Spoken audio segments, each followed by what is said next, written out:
Chips চকলেটৰ এই পয়োভৰৰ দিনত শৈশৱলৈ মনত পৰি গ'ল আমাৰ অকণমানিজনীৰ এই হেঁপাহবোৰ দেখি। কাৰণ আমি যেতিয়া সৰু আছিলোঁ তেতিয়া এনেকুৱা ৰংচঙীয়া চিপছ, কুৰকুৰে, মেগী, চাওমিন এইবোৰৰ পয়োভৰ নাছিল। আছিল বগৰীৰ গুৰি, সৰু সৰু মৰ্টন এইবোৰহে। আকৌ আমি সেইবোৰকে খাবলৈ খুব হেঁপাহ কৰিছিলোঁ। কিন্তু আকৌ দেখিছোঁ এতিয়া এয়া বগৰীৰ গুৰি এনেকৈ কাঠৰ চামুচত লগাই তাৰ লগত কিনিলে যিবোৰ কাগজৰ পইচা দিয়া হয় সেই হেঁপাহতে আমি আগত খুব খাইছিলোঁ।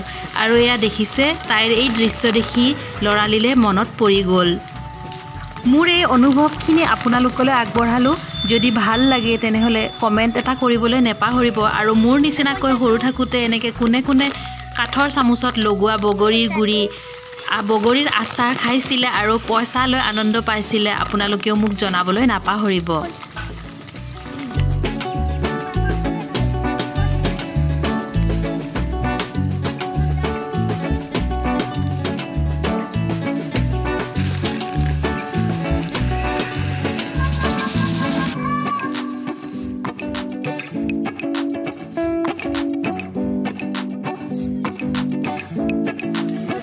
চকলেটৰ লগত পইচা ফ্ৰী।